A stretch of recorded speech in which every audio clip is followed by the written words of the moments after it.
जय हिंद, नमस्कार, जोहार साथियों। मैं बादल स्वागत करता हूं आपका अपने YouTube चैनल में।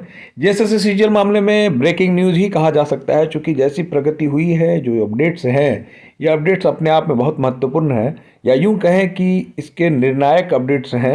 ये जो अपडेट्स हैं, ये अगर आगे बढ़ते हैं और इस पर समुचित कार्रवाई या समुचित जांच होते हुए जो एक निष्कर्ष पर पहुंचा जाता है, तो निश्चित ही कि जेएसएससी सीजीएल जो है का जो मामला है, जो विवादित मामला है, इसका हल निकल जाएगा। वीडियो पर नए हैं तो इसको सब्सक्राइब कर लीजिएगा। और हम अब चलते हैं न्यूज़ की ओर। न्यूज़ की ओर चलने के पहले मैं आपसे निवेदन करता हूं कि अगर आप बोकारो आसपास रहते हैं तो हमारे बोकारो इंस्टीट्यूट में जेटेट की और सीटेट की क्लासेस शुरू हो चुकी हैं। नई बैच है। आप चाहे तो इस बैच से जुड़ के जेटेट और सीटेट की तैयारी कर सकते हैं। साथ ही तमाम जो अन्य परीक्षाएं हैं उसकी भी तैयारी के लिए हमारे यहाँ जो है बैचेज चल रही हैं। आप चाहे तो जुड़ सकते हैं। चलिए अब चलते हैं न्यूज़ की ओर। देखिए, सीजीएल परीक्षा सीआईडी में जो है केस गठित हो गया है। देखिए, सीआईडी में 2 केस दर्ज हो गए हैं, एसआईटी गठित हो गई है और एसआईटी के टीम ने जो है सभी बिंदुओं पर शुरू कर दिया अनुसंधान।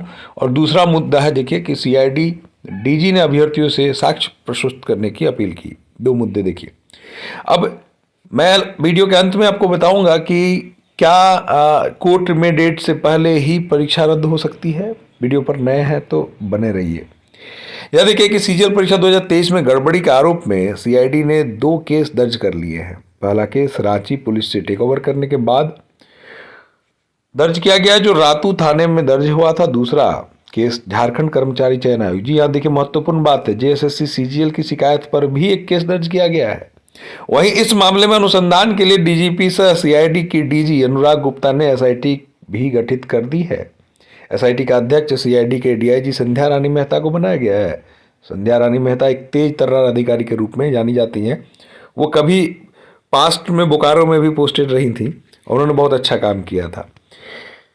जबकि सदस्य के रूप में सीआईडी के एसपी निधि द्विवेदी, ग्रामीण एसपी सुमित अग्रवाल, डीएसपी मुख्यालय एवं अमर कुमार पांडे। ये पांडे जी जो हैं, ये आप जानते हैं कि जेएसएससी में उस दिन वार्ता के दिन में अंदर थे और जो शिक्षकों को शांत करके बैठा के रखे थे, वही अमर कुमार पांडे एसआईटी में भी वो जांच को लीड कर रहे थे। अब सीआईडी के डीएसपी मुन्ना प्रसाद गुप्ता को शामिल किया गया है और एसआईटी ने केस से जुड़े सभी बिंदुओं पर अनुसंधान शुरू कर दिया है। डीजीपी ने परीक्षा में शामिल अभ्यर्थियों से अपील की है कि अगर किसी भी प्रकार किसी के पास केस से जुड़ा कोई साक्ष्य है तो वह उसकी जानकारी सीआईडी को दे सकता है। सीआईडी मामले में निष्पक्ष अनुसंधान सुनिश्चित करेगी।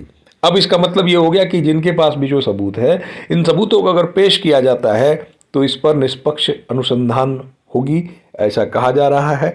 चूंकि आप जानते हैं कि पूर्व में जब जेएसएससी के द्वारा सबूत मांगा गया था तो उन्हें उनकी केवल प्रति दी गई थी। मूल सबूत इसलिए नहीं दिया जा रहा था कि एक डर था कहीं ना कहीं कि कहीं इसके साथ छेड़छाड़ ना हो जाए। लेकिन अब जो है, चूंकि कोर्ट के निर्देश में जांच हो रही है, तो अब तो सबूत देना बनता ही है। जिनके पास जो सबूत है उनको देना ही चाहिए। और सबूत अगर आगे मिल गया तो जांचकर्ताओं के लिए भी चीज़ें आसान हो जाएंगी और मामले तह तक जाना भी आसान हो जाएगा। गौरतलब है कि सीजीएल परीक्षा में गड़बड़ी का एक जुड़ा केस रातू थाना में जो है 18 दिसंबर 2024 को हजारीबाग निवासी राजेश प्रसाद की शिकायत पर दर्ज हुआ था और शिकायतकर्ता का आरोप था कि वो सीजीएल परीक्षा में लीक होने के साथ साथ कदाचार भी हुआ है। बाकी चीज़ें आप जानते हैं, ये तमाम घटनाक्रम इसमें वर्णित है। बार बार ये बताया जा चुका है कि क्या क्या घटनाक्रम हुए थे। साथ ही इसमें देखिए, हाईकोर्ट ने तत्काल प्राथमिकी दर्ज कर जांच करने का जो निर्देश हाईकोर्ट के द्वारा दिया गया है, देख सकते हैं आप। हाईकोर्ट ने कहा था कि तत्काल प्राथमिकी दर्ज कर जांच करें। हाईकोर्ट ने कहा सीजीएल 2023 की गड़बड़ी में सीबीआई जांच की मांग को लेकर दायर जनहित याचिका की सुनवाई करते हुए हाईकोर्ट ने इस मामले में तत्काल प्राथमिकी दर्ज करने का निर्देश दिया था। इसको भी आप जानते हैं। तो अब जो है मित्रों, कुल मिला के जो है जांच एक कदम आगे बढ़ गई है। कहीं ना कहीं जो है अब एक बार पुनः जो है छात्रों की धड़कनें तेज हो गई हैं, छात्रों की आशाएं बंध गई हैं।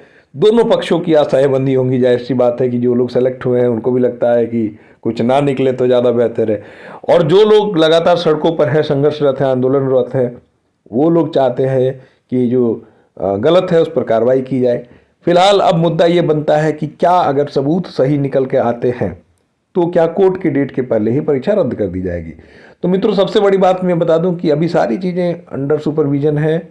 कोर्ट के मामले में बहुत दखलंदाजी करना उचित भी नहीं है। लेकिन इस बात से इनकार नहीं किया जा सकता कि अगर कोर्ट में डेट के पहले अगर ये जांच किसी निष्कर्ष तक पहुंच जाती है कि यस गड़बड़ी हुई है, तो इसमें कोई बड़ी बात नहीं है कि परीक्षा को रद्द किया जा सकता है। सरकार इसका अधिकार रखती है, सरकार इसको रद्द कर सकती है। फिलहाल सरकार जो है, कोर्ट ने जिस प्रकार निर्देश दिया है कि अभी अंतिम परीक्षा फल परिणाम जारी नहीं किया जा सकता है, तो जब तक ये अनुसंधान चल रहा है तब तक परीक्षा परिणाम जारी नहीं किए जाएंगे, इसकी तो गारंटी है। बाकी अगर 22 जनवरी के पहले चीज़ें स्पष्ट हो जाती हैं, जांच में एकदम तह तक पहुंचा जा सकता है, तो हो सकता है सरकार चाहे तो परीक्षा को रद्द भी कर सकती है। फिलहाल वेट एंड वॉच की कंडीशन है, इंतजार करिए, देखिए आगे क्या क्या होता है। जय हिंद, धन्यवाद।